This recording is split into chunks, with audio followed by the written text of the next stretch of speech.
इश्क खां सिवा त इंसान अधूरो आहे, नामुकमिल आहे, अनकम्प्लीटेड आहे। जी हा, इश्क तव्हां कयो मसलो आहे त इश्क ऐं मोहब्बत में फ़र्क़ु थिए थो। सही इश्क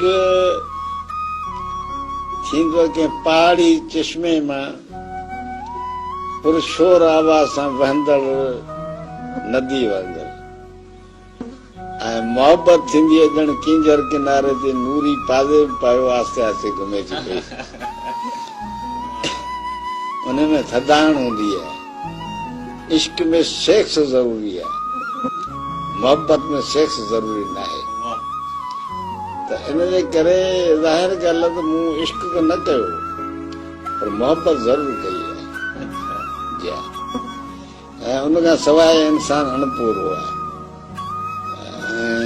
ईअं कहिड़ी सम्झो त कॾहिं माण्हू सितारनि ॾांहुं ॾिसंदो आहे त ॼण उहे लही जेके अङण में अची बीहंदा आहिनि, ऐं जे मूसीक़ी जेके साज़ खे हथु लॻाईंदो त उन मां एतिरा त इहो सुर कढंदो ॼण आङिरियूं रतो रत थी वियूं, पोइ बि ख़बर कोन पवंदी आहे।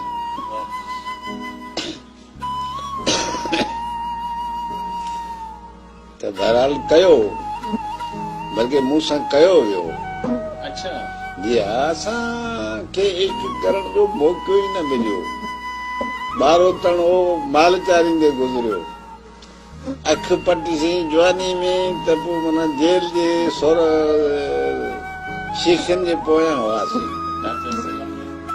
टार्चर सेलनि में हुआसीं, जेलनि में 7 साल मूं गुज़ारिया आहिनि।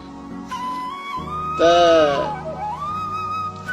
जवानी त असांजी अलॻि ईअं ई वेई हली।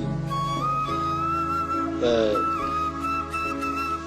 बहरहाल मोहब्बत करूं त ॼण रगनि में रबाब वॼाइण जे बराबरि आहे। त हुनजे करे उन खां सवाइ माण्हू रही बि नथो सघे। सही कयो अथऊं, बल्कि मोट ॾिनी अथऊं। अच्छा जी हा, इश्क जी मोट ॾिनी आहे। मोट ॾिनी आहे। वाह वाह, जंहिं अव्हां सां इश्क कयो उन अव्हांखे हासिल कयो न न आऊं करे सघियो, न उहे करे सघिया। अच्छा जी हा, उनजो दुख आहे हेॾो ताईं का तजसुस न उहो आहे, वास्तो आहे अञा ताईं।